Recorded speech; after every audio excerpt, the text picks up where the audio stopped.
نحمده ونصلي على رسوله الكريم أما بعد فأعوذ بالله من الشيطان الرجيم بسم الله الرحمن الرحيم يا أيها الذين آمنوا كتب عليكم الصيام كما كتب على الذين من قبلكم لعلكم تتقون صدق الله العظيم. سامعین محترم اور معزز ساتھیوں، پچھلے 2 ہفتوں سے رمضان المبارک کے اوپر بیان چل رہا ہے کہ روزے کی کیا فضیلت ہے، خود رمضان المبارک کی کیا خصوصیات ہیں، یہ سب آپ کے سامنے آیا. اور انشاءاللہ کل سے اگر ہو سکے تو تراویح کی نماز بھی ہوگی. تو بہت قریب آ گیا وقت کہ ہم رمضان کے لیے ایک دم سے تیار ہو جائیں. جیسے اللہ کے نبی صلی اللہ علیہ وسلم رمضان کے آنے سے پہلے ایسے تیار ہو جاتے تھے کہ پھر دوبارہ بستر پر نہیں آتے تھے. یعنی دن بھر بھی عبادت اور رات بھر بھی عبادت. یہ رمضان المبارک کے اندر ہمیں کرنا چاہیے. اگر ہم پورے رات عبادت نہیں کر سکتے ہیں تو مختصر سے اوقات میں تو ضرور رات کی عبادت کرنا ہی چاہیے. انشاءاللہ میں اسی پر روشنی ڈالوں گا. ایک تو تراویح کے اوپر، دوسرے تہجد کی نماز کے اوپر، اور تیسرے سحری کے اوپر. دیکھو، جب ہم کھانا پینا چھوڑ دیتے ہیں نا تو اس کے بدلے اللہ دیتے کیا ہیں. آپ جب دنیا میں ایک دن کے لیے کھانا چھوڑیں گے تو اس سے بہترین کھانا اللہ جنت میں آپ کو دیں گے. یہی بدلہ ہے جنت میں. آپ جب پینا چھوڑ دیں گے اللہ تعالیٰ کے لیے ایک دن کے لیے تو اللہ نے قرآن کریم میں یہ کہا کہ وہ انہار من عسل مصفی، شہد کی نہر آپ کو دیں گے. وہ انہار من لبن لم یتغیر طعمہ، اللہ دودھ کی نہر دیں گے آپ کو. اسی طریقے سے صاف اور شفاف پانی آپ کو ملے گا، مزیدار پانی جس کا آپ اندازہ دنیا میں نہیں لگا سکتے. اور جب آپ اپنی شہوت کو چھوڑ دیں گے، اپنی اہلیہ کے پاس جانا دن کے اوقات میں اگر آپ چھوڑ دیں گے تو اللہ اس عورت سے زیادہ بہترین عورت جس کو ہمارا حور کہتے ہیں، ہر مومن مرد کو اللہ تعالیٰ جنت میں عطا کریں گے. تو آپ کے کھانے پینے اور آپ کے شہوتوں کو چھوڑنے کے بدلے اللہ وہ چیز آپ کو جنت میں عطا کریں گے جس کا آپ تصور بھی نہیں کر سکتے. اور اگر آپ اللہ کے حکام کو پورا نہیں کریں گے، کھا بھی رہے ہیں، پی بھی رہے ہیں، شہوت بھی پوری کر رہے ہیں، تو پھر آپ کو اللہ اس دردناک عذاب میں بھی ڈالیں گے کہ جس کا بھی آپ تصور نہیں کر سکتے. پھر وہاں بھی آپ کو کھانا ملے گا، لیکن ایسا کھانا جو آپ کے حلق میں پھنسے گا، جو آپ کے پیٹ میں پھنسے گا. وہاں بھی آپ کو پانی ملے گا، لیکن ایسا پانی کہ پیتے ہی پیٹ کے اندر کی ساری چیزوں کو آپ کے پیچھے کے راستے سے پورا باہر نکال پھینکے گا اور آپ کا چہرہ جھلس جائے گا. اور عورت کا ملنا تو ہے ہی نہیں. 2 چیزیں ملیں گی لیکن خطرناک طریقے سے. تو ہمیں اور آپ کو ان عذاب سے بچ کر ان نعمتوں میں جانے کی کوشش کرنا ہے جو اللہ تعالیٰ نے رمضان المبارک کے بدلے ہمیں دیں گے. بہرحال رمضان میں ایک کام تو یہ ہوتا ہے کہ آپ دن کے اوقات میں روزہ رکھتے ہیں، اور دوسرا کام یہ ہوتا ہے کہ عشاء کی نماز کے بعد آپ کو تراویح بھی پڑھنا ہوتا ہے. دیکھو، رمضان میں شریعت کے طرف سے ہی آپ کے اوپر سختی ہے. کیوں سختی ہے؟ یہ اس لیے کہ اس سے پہلے میں نے بتایا تھا کہ تاکہ انسان کا نفس ایک دم کچل جائے اور اس کے اندر جانوروں والی صفت سے نکل کر وہ فرشتوں والی صفت پر آ جائے. اس کے لیے صرف ایک دن کا روزہ رکھنا ہی کافی نہیں تھا، تو شریعت نے تراویح کو بھی رکھا اور ایسے وقت میں آپ کو کھانا کھانے کو کہا جس وقت میں دنیا کی کوئی قوم نہیں کھاتی ہے، یعنی سحری کا وقت. یہ اللہ نے اس طریقے سے اس لیے کیا کہ تاکہ آپ نفس کے خلاف ہر وقت کام کیجیے. نفس کے خلاف اب پورے مہینے جب آپ نفس کے خلاف کام کریں گے تو آپ کا نفس اس لائق ہو جائے گا کہ اس کے بعد پورا 11 مہینہ آپ اپنے نفس کو اپنے حساب سے چلائیں گے. پھر آپ کا نفس آپ کو اپنے حساب سے نہیں چلائے گا، آپ اپنے نفس کو اپنے حساب سے چلائیں گے. اس لیے اس ایک مہینے میں پورے طور سے محنت کرنا ہے. جب تک آپ ان محنتوں کے پیچھے اپنے وقت کو نہیں لگائیں گے، رمضان المبارک کا جو مقصد ہے اور جو نتیجہ ہے وہ نتیجہ آپ کو حاصل نہیں ہوگا. بہرحال اللہ کے نبی صلی اللہ علیہ وسلم نے رمضان کے مہینے میں روزے بھی رکھے اور عشاء کی نماز کے بعد تراویح کا بھی اہتمام ہوا. لیکن نبی کے زمانے میں حدیث میں یہ آتا ہے، صحیح بخاری کی حدیث ہے، کہ ایک رات اللہ کے نبی صلی اللہ علیہ وسلم درمیانے رات میں مسجد میں آئے اور آپ صلی اللہ علیہ وسلم نماز پڑھے. پیچھے صحابہ کرام بھی آپ کے پیچھے نماز پڑھنے لگے. جب صبح ہوئی تو لوگوں میں چرچا ہوا کہ ایک الگ نماز آئی ہے جو رات میں عشاء کی نماز کے بعد پڑھتے ہیں. تو صحابہ کرام کو شوق ہوا تو وہ دوسرے دن اور بھی زیادہ صحابہ کرام آ گئے، تیسرے دن اور بھی زیادہ صحابہ کرام آ گئے، جیسے جیسے لوگوں کو معلوم پڑا، چونکہ اس کا اعلان نہیں ہوا تھا. اور جب چوتھی رات اللہ کے نبی صلی اللہ علیہ وسلم اپنے حجرہ مبارکہ سے نکلے نماز پڑھانے کے لیے تو دیکھے پوری مسجد بھری ہوئی ہے، تراویح کے لیے پوری مسجد بھری ہوئی ہے. اللہ کے نبی اس چوتھی رات تراویح پڑھانے کے لیے نہیں آئے، اپنے حجرہ مبارکہ میں چلے گئے واپس. اور جب صبح فجر کی نماز پڑھانے کے لیے آئے تو نماز کے بعد صحابہ کرام کی طرف متوجہ ہوئے اور یہ کہا، اما بعد فإنه لم يخف علی مکانکم، تم جو بہت زیادہ تعداد میں آ گئے، تمہارا آنا مجھے ڈر نہیں لگا، یہ تو اچھی چیز ہے کہ عبادت کے لیے تم آئے، لیکن ولکنی خشیت ان تفترض علیکم فتعجزوا عنها، لیکن مجھے یہ ڈر لگا کہ کہیں تمہارے شوق کو دیکھ کر اللہ تعالیٰ اس تراویح کی نماز جو سنت اس کو اللہ کہیں فرض نہ کر دے.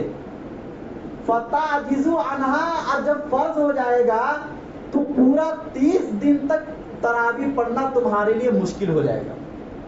یہ اللہ کے نبی صلی اللہ علیہ وسلم کا ہمارے پر اتنا بڑا کرم اور احسان کہ فرض ہونے سے اس نماز کو اللہ کے نبی نے بچا لیا اس امت کی آسانی کے لیے.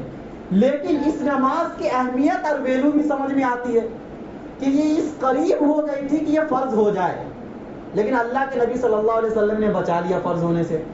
تو ایک حدیث میں یاد ہے. دوسری حدیث میں اللہ کے نبی نے فرمایا کہ من قام رمضان ایمانا و احتسابا غفر له ما تقدم من ذنبه، کہ رمضان کی راتوں میں جو شخص تراویح پڑھے گا یقین کے ساتھ اور اللہ تعالی سے ثواب کی امید رکھتے ہوئے، اس کے پچھلے تمام گناہ کیا ہو جائیں گے؟ معاف ہو جائیں گے. یہ دوسری حدیث ہے. اس کے بعد معاملہ اسی طرح چلتا رہا. کچھ صحابہ الگ طرح نماز پڑھ لیتے تھے، کچھ کسی جماعت کے پیچھے نماز پڑھ لیتے تھے. ایک مسجد کے اندر ایک امام کے پیچھے نماز نہیں ہوتی تھی. جب حضرت عمر فاروق رضی اللہ تعالیٰ عنہ کا زمانہ آیا تو ایک رات وہ رمضان میں نکلے مسجد نبوی کی طرف، تو دیکھے کہ کچھ لوگ الگ نماز پڑھ رہے، کچھ لوگ الگ نماز پڑھ رہے، کچھ لوگ الگ نماز پڑھ رہے. تو حضرت عمر فاروق نے کہا کہ انی ارا لو جمعت علی قارئ واحد لکان امثل، کہ اگر میں ایک پڑھنے والے کے پیچھے، ایک حافظ کے پیچھے اگر ان تمام لوگوں کو میں جمع کر دوں تو یہ زیادہ بہتر ہوگا متفرق نماز پڑھنے سے، الگ الگ نماز پڑھنے سے. ثم عزم فجمعهم علی ابی بن کعب، حضرت عمر رضی اللہ تعالیٰ عنہ نے پختہ ارادہ کر لیا اور ابی بن کعب جو اس وقت کے سب سے بڑے قاری تھے اور تمام صحابہ کرام میں بہت اچھا قرآن پڑھنا وہ جانتے تھے، ان کو امام بنایا حضرت عمر فاروق، اور تمام لوگ ان کے پیچھے تراویح کی نماز پڑھنے لگ گئے. اور اس کے بعد جب دوسری رات عمر رضی اللہ تعالیٰ عنہ آئے تو جب دیکھے کہ ایک امام کے پیچھے سارے لوگ نماز پڑھ رہے ہیں تو کہا نعم البدعۃ ہذہ، یہ طریقہ بہت اچھا ہے. الگ الگ نماز پڑھنے سے، متفرق نماز پڑھنے سے بہتر ہے کہ کیونکہ اس کی جماعت نبی کے زمانے سے ثابت ہے، اس کو بدعت نہیں کہا جا سکتا. تراویح پڑھنا نبی سے ثابت ہے، مسجد میں پڑھنا نبی سے ثابت ہے. اب اس کے بعد معاملہ یہ ہوا کہ حضرت عمر فاروق رضی اللہ تعالیٰ عنہ نے ایک امام کے پیچھے ان تمام لوگوں کو کھڑا کیا آپ تمام صحابہ کرام نے اس وقت میں نماز پڑھی. اب مسئلہ یہ آتا ہے کہ ان لوگوں نے کتنی رکعتیں نماز پڑھی. تو اس کے بارے میں آپ کو بہت سی رکعتیں ملیں گی. کبھی آپ 11 رکعت سنیں گے, کبھی آپ 20 رکعت سنیں گے, کبھی اس سے زیادہ 24 رکعت بھی سنیں گے. لیکن اس کے بعد معاملہ جو چلا ہے وہ ایک چیز کو چلا, یعنی صحابہ کرام کا زمانہ موجود ہے, حضرت عثمان غنی کا زمانہ اس کے بعد آیا, حضرت علی کا زمانہ اس کے بعد آیا, تمام محدثین کا زمانہ آیا, اختلاف ہوا, لیکن اس کے بعد 20 رکعت پر تسلسل قائم ہو گیا. چنانچہ حضرت عمر رضی اللہ تعالیٰ عنہ کے دور کی تراویح نقل کرنے والے یہی ابی بن کعب رضی اللہ تعالیٰ عنہ خود یہ فرماتے ہیں کہ ہم 23 رکعت نماز پڑھتے تھے وتر کے ساتھ. اور حضرت عطا ابن ابی رباح رحمۃ اللہ علیہ جو بخاری اور مسلم کے راوی ہے, جو عثمان غنی کے زمانے میں پیدا ہو گئے تھے, جنہوں نے تقریباً 200 صحابہ کرام کو دیکھا, ان کا بھی یہی مسلک تھا کہ ہم نے 23 رکعت نماز تراویح پڑھی وتر کے ساتھ. اسی طریقے سے ابراہیم نخعی رحمۃ اللہ علیہ جو بخاری اور مسلم کے راوی ہے, یا اسی طریقے سے ابن ابی ملیکہ رحمۃ اللہ علیہ جو بخاری اور مسلم کے راوی ہے, اور اس کے بعد امام نووی رحمۃ اللہ علیہ, علامہ ابن طیب رحمۃ اللہ علیہ, خود چاروں امام, امام شافعی رحمۃ اللہ علیہ, امام مالک رحمۃ اللہ علیہ, امام اعظم ابو حنیفہ رحمۃ اللہ علیہ, یا اسی طریقے سے امام احمد بن حنبل رحمۃ اللہ علیہ, اور ان تمام کے مسلک پر اتنے بڑے بڑے محدثین آئے, سب نے اتفاق کیا 20 رکعت پر. آج بھی حرمین کے اندر مسجد نبوی اور مسجد حرام میں 20 رکعت تراویح ہوتی ہے. لہذا ہم یہ کہتے ہیں کہ اصل سنت 20 رکعت ہے, لیکن اگر کوئی کم پڑھے یا زیادہ پڑھے ہم اس کا بھی احترام کرتے ہیں, لیکن اختلاف کا ذریعہ اس کو نہیں بنانا چاہیے, جھگڑے کا ذریعہ اس کو نہیں بنانا چاہیے. جو 20 پڑھ رہا ہم اس کا بھی احترام کریں گے, اس کو بھی غلط نہیں کہیں گے. اور اگر کوئی اپنے رائے سے, اپنی اجتہاد سے, ان کو اگر یہ لگ رہا ہے کہ اس سے کم بہتر ہے, تو وہ یہ بھی پڑھ سکتا ہے, کیونکہ یہ فروعی مسائل ہے, یہ وہ مسائل نہیں ہے جس کی بنیاد پر جنت اور جہنم کا فیصلہ ہوگا, یہ عقائد کا اختلاف نہیں ہے. تو اس کی بنیاد پر جو لوگ لڑتے ہیں, جھگڑتے ہیں, یہ چیز صحیح نہیں ہے. ہمیں ہر ایک کا احترام کرنا ہے. فروعی مسائل کے اندر زیادہ اختلاف کی گنجائش نہیں ہوتی ہے.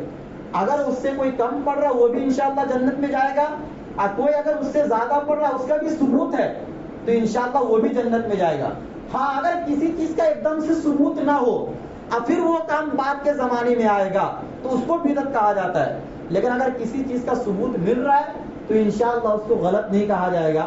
اس لیے ہم یہ کہتے ہیں کہ چونکہ بہت سے لوگ ایسے ہوتے ہیں کہ جو 20 رکعت پڑھنے والے کو تنگ کرتے ہیں, یا یہ کہتے ہیں کہ آپ یہ غلط کر رہے ہو, نبی کے زمانے سے اس کا ثبوت نہیں ہے. میں ایسے لوگوں کو نصیحت کرتا ہوں کہ آپ ان اختلافات میں مت پڑیے. یہ علماؤں کا کام ہے, اہل علم کا کام ہے. بڑے بڑے لوگوں نے تحقیق کر لی, اور ان لوگوں نے تحقیق کر کے, ریسرچ کر کے ہمیں بتلا دیا. اب 1400 سال کے بعد ان مسائل پر تحقیق نہیں ہوگی, جو نئے مسائل ہوں گے ان پر تحقیق ہوگی. جو امت کے اکابرین نے جن مسائل پر تحقیق کر دیے, اتنے بڑے بڑے محدثین, اتنے بڑے بڑے فقہا, اب ان مسائل کو لے کر جھگڑا کرنا یا بیچ میں اختلافات کو پیدا کرنا, یہ کسی بھی طریقے سے سمجھ میں آنے والی بات نہیں ہے. بہرحال اس چیز کو جھگڑے کا سبب نہیں بنانا چاہیے. اتنا سمجھنا چاہیے کہ ہمیں آ کے تراویح پڑھنا ہے, ایک بھی دن ناغہ نہیں کرنا ہے. اس چیز کا ہمیں اہتمام کرنا ہے, کیونکہ اس کے اہتمام کے بغیر آپ کا نفس صحیح طریقے سے کچلے گا نہیں. اب کچلنا ضروری ہے, نفس کے خلاف کام کرنا ضروری ہے. دوسری چیز جو بتانا ہے کہ تہجد کی نماز. دیکھو, تہجد کی نماز ایک ایسی نماز ہے جو اگرچہ نفل ہے لیکن حقیقت میں تمام نفل سے زیادہ افضل ہے. صحیح مسلم کی حدیث ہے کہ وہ افضل الصلاۃ بعد الفریضۃ صلاۃ اللیل, کہ نماز میں سب سے افضل نماز فرض کے بعد رات کی نماز تہجد کی نماز ہے. ایک حدیث میں اللہ کے نبی صلی اللہ علیہ وسلم نے یہ فرمایا. ایک حدیث صحیح ابن ماجہ کے اندر ہے, اس کے اندر اللہ کے نبی صلی اللہ علیہ وسلم نے فرمایا کہ یا ایھا الناس, اے لوگو, افشوا السلام, سلام کو آپس میں پھیلاؤ. ہر ایک دوسرے کو دیکھ کر سلام کرو. یہ چیز آج مارکیٹ سے شارٹ ہو گئی, ہم کسی کو اب سلام نہیں کرتے. سلام آپس میں محبت کا ذریعہ, یہ حدیث میں آتا ہے. نمبر 2, اطعموا الطعام, غریبوں کو کھانا کھلاؤ. نمبر 3, وصلوا الارحام, رشتہ داروں سے جڑ کے رہو. اور نمبر 4 وَصَلُّوا بِاللَّيْلِ وَالنَّاسُ نِيَامٌ، تم رات میں تہجد پڑھو جبکہ لوگ سوتے ہیں، ایسے وقت میں تم تہجد، یہ چونکہ بہت کم لوگ ہوتے ہیں، اس کا فائدہ ہمیں کیا ہوگا؟ اللہ کے نبی نے فرمایا تدخلوا الجنۃ بسلام، سلامتی کے ساتھ جنت میں داخل ہو جاؤ گے۔ اب کون نہیں چاہتا کہ ہم سلامتی کے ساتھ جنت میں داخل ہو؟ اگر سلامتی کے ساتھ جنت میں داخل ہونا چاہتے ہیں تو آپ کو تہجد کی پابندی کرنی پڑے گی، خصوصاً رمضان المبارک کے اندر۔ اسی طریقے سے تہجد کی بہت زیادہ فضیلت ہے۔ ترمذی شریف کے اندر آتا ہے کہ علیکم بقیام اللیل، تمہارے اوپر تہجد ضروری ہے۔ ضروری کا مطلب یہاں پر واجب و فرض نہیں، نفل ہے۔ آگے اللہ کے نبی نے فرمایا فَإِنَّهُ دَأَبُ الصَّالِحِينَ قَبْلَكُمْ، یہ تم سے پہلے جتنے بھی نیک لوگ، انبیاء، شہداء، صلحاء، جتنے بھی لوگ گزرے ہیں، یہ سب کا طریقہ رہا ہے تہجد کی نماز۔ تہجد کی نماز پڑھے بغیر نہ کوئی صلحاء کے مقام تک پہنچا، نہ کوئی شہداء کے مقام تک پہنچا، اور نہ کوئی بڑے بڑے بزرگان دین کے مقام تک پہنچا۔ اس لیے تہجد کی پابندی کیے بغیر کوئی بڑے مقام تک نہیں پہنچ سکتا ہے۔ جتنے بھی اکابرین آپ کو نظر آتے ہیں اور جن لوگوں کا آپ نام سنتے ہیں اور جن کے ناموں کا آپ احترام کرتے ہیں، وہ اتنے بڑے بنے ہیں تہجد کی پابندی کر کے، کیونکہ رات کی نماز ہمیں وہ مقام دیتا ہے جو دوسری کوئی نماز آپ کو نہیں دے سکتا۔ دوسرا فائدہ فرمایا وَهُوَ قُرْبَةٌ إِلَىٰ رَبِّكُمْ، تہجد کی نماز رب سے قربت کا ذریعہ ہے، قریب ہونے کا ذریعہ ہے۔ وَمَغْفَرَةٌ لِلسَّيِّئَاتِ، گناہوں کو مٹا دینے والا ہے تہجد کی نماز۔ اور چوتھا فائدہ وَمَنْہَاتٌ لِلْإِثْمِ، گناہوں سے روکنے والا ہے۔ آپ اگر دن میں کوئی گناہ کرنے بھی جائیں گے تو یہ نماز آپ کو روک دے گی، جو تہجد کی نماز ہے۔ اور ایک حدیث میں اللہ کے نبی صلی اللہ علیہ وسلم نے فرمایا کہ دیکھو روزہ اور اسی طریقے سے قرآن، یہ دونوں سفارش کریں گے نا قیامت کے دن۔ روزہ کہے گا کہ میں نے ان کو کھانے پینے سے دن میں روکے رکھا، آپ میری شفاعت قبول کیجئے۔ اسی طریقے سے قرآن بھی کہے گا کہ میں نے رات میں اس کو سونے سے روکے رکھا، لہذا آپ میری شفاعت قبول کیجئے۔ یعنی یہ قرآن اللہ کے دربار میں، اللہ کے بارگاہ میں سفارش کریں گے ہمارے لیے۔ تو بتاؤ اگر قرآن سفارش کرے گا تو ہماری سفارش قبول ہوگی کہ نہیں ہوگی؟ کیونکہ قرآن خود اللہ کا ایک کلام ہے، وہ کوئی مخلوق نہیں ہے۔ بہرحال تہجد کی بہت فضیلت ہے۔ ایک حدیث کے اندر اللہ کے نبی صلی اللہ علیہ وسلم نے فرمایا، معجم کبیر طبرانی کی حدیث ہے، کہ ایک وہ آدمی جس کی خوبصورت بیوی ہو، یہ خود حدیث کے الفاظ ہیں، لو امرأۃ حسنۃ، خوبصورت بیوی ہو، نمبر 2 وہ فراش لین حسن، بستر بھی نرم ہو جیسے آج کل ہوتا ہے، اور بستر اچھا بھی ہو، نرم ہو، اچھا ہو، اور آج کے زمانے میں اگر میں مثال سے سمجھا، اللہ کے نبی کے کہنے کا منشا کہ آرام سے سونے کی ہر ایک چیز گھر میں مہیا ہو، مطلب اے سی بھی لگے ہوں، پنکھے بھی لگے ہوں، آپ کو گرمی بھی نہیں لگ رہی ہے، مچھر بھی نہیں کاٹ رہے، آپ آرام سے سو رہے ہیں، اور اس کے بعد رات کا وہ حصہ آ جاتا ہے جو تہجد کا وقت ہے۔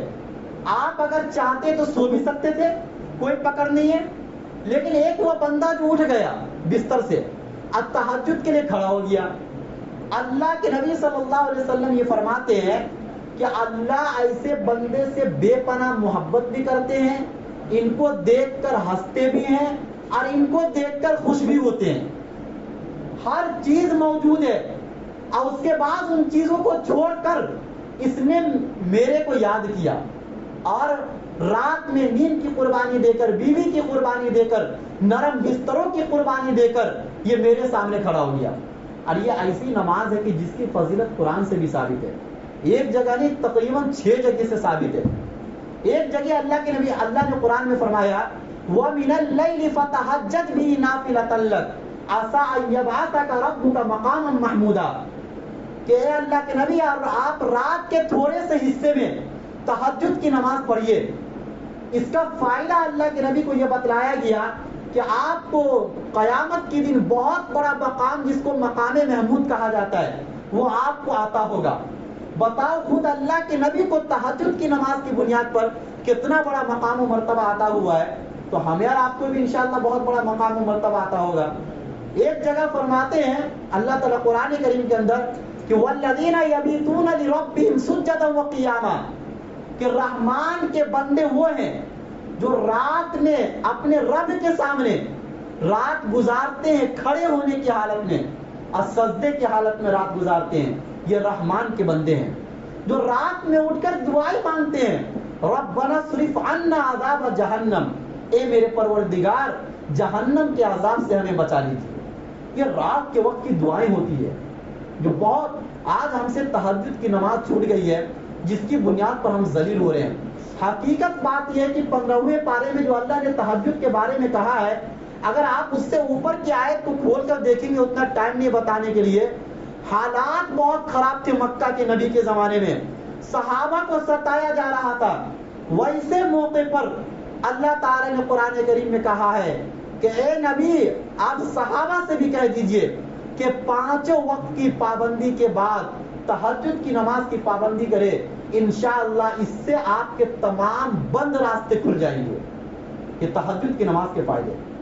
اور اس کے بعد ایک جگہ پر فرمایا امن ہوا قانت آناء اللیل ساجدا وقائما یحذر الآخرہ، اللہ نے کہا کہ بھلا بتلاؤ وہ شخص جو رات میں اٹھتا ہے، میرے سامنے سجدہ کرتا ہے، میرے سامنے رکوع کرتا ہے، کیا یہ شخص جو اہل علم ہے اور جو جاہل ہے دونوں برابر ہو سکتے ہیں؟ یعنی اللہ کے کہنے کا مطلب یہ ہے کہ تہجد کی پابندی کرنے والے اہل علم حضرات ہوتے ہیں، جن کو رب سے ڈر ہوتا ہے، جن کو جہنم سے ڈر ہوتا ہے، وہ تہجد کی پابندی کرتے ہیں۔ اور ایک جگہ پر تو اللہ نے سورۃ سجدہ میں فرمایا، کئی جگہ پر ہو گیا، ایک آیت کافی تھی تہجد کی فضیلت کے لیے، فرمایا تتجافا جنوبہم عن المضاجع يدعون ربهم خوفا وطمعا ومما رزقناهم ينفقون، کہ بہت سے وہ لوگ ہیں جن کے پہلو بستروں سے جدا ہو جاتے ہیں رات کے وقت میں، یعنی بستروں سے وہ اٹھ جاتے ہیں، تتجافا جنوبہم، وہ اپنے رب کو پکارتے ہیں رات کے اس تنہائی میں، خوف کی حالت میں، امید کی حالت میں، اللہ سے ڈر بھی ہوتا ہے کہ جہنم میں نہ اللہ ڈال دے، اور اللہ سے ایک امید بھی ہوتی ہے کہ اللہ ارحم الراحمین ہے۔ اور اس کے بعد اللہ نے فرمایا کہ تہجد پڑھنے والوں کے لیے اللہ نے ایسی نعمتوں کا انتظام کیا ہے کہ جن سے ان کی آنکھوں کو ٹھنڈک پہنچے گی اور تمہارا وہم و گمان بھی وہاں تک نہیں جا سکتا ہے۔ اور سورہ مزمل میں تو اللہ نے فرمایا 1 سال تک تہجد کی نماز صحابہ کرام پر اللہ نے فرض کیا تھا، یا ایھا المزمل قم اللیل الا قلیلا، یہ آیت فرضیت کو بتلاتی ہے۔ پتہ چلا یہ وہ نماز ہے جو نبی پر اور صحابہ پر 1 وقت تک فرض تھی، یہ تمام محدثین یہ فرماتے ہیں۔ اور اس کے بعد اللہ نے اس کی فرضیت کو ختم کیا اور کہا ان ربک یعلم انک تقوم ادنی من ثلثی اللیل، یہ ایک لمبی آیت ہے جس کے اندر اللہ نے یہ فرمایا کہ آپ بھی تہجد پڑھتے تھے اور آپ کے صحابہ بھی تہجد پڑھتے تھے۔ اور آپ کو میں ایک بات بتا دوں، ان تمام حدیث اور قرآن کی آیتوں کا خلاصہ کہ قرآن کریم کا بہترین وقت تلاوت کا وہ تہجد کا وقت ہے، اور بہترین طریقہ قرآن کریم کی تلاوت کا نماز میں کھڑے ہو کر پڑھنا ہے۔ اس لیے نبی صلی اللہ علیہ وسلم سے زیادہ تر قرآن کریم کا پڑھنا رات کے وقت میں ہوا ہے اور نماز میں کھڑے ہو کر ہوا ہے، یہ صحیح حدیثوں سے ثابت ہے۔ اتنی لمبی لمبی نمازیں اللہ کے نبی پڑھتے تھے کہ آپ کا قدم مبارک سوج جایا کرتا تھا، صحیح مسلم کی حدیث ہے۔ تو پتہ یہ چلا کہ اللہ کے نبی کا خود اپنا عمل یہ ہے کہ وہ قرآن کی تلاوت ایک تو رات کے وقت میں کرتے تھے اور نماز میں کرتے تھے، اور صحابہ کرام کا بھی یہی معمول تھا، رات کے وقت میں قرآن کی تلاوت کرنا اور نماز میں کھڑے ہو کر قرآن کی تلاوت کرنا انسان کی شخصیت سازی میں سب سے زیادہ مؤثر ہے۔ کیا مطلب؟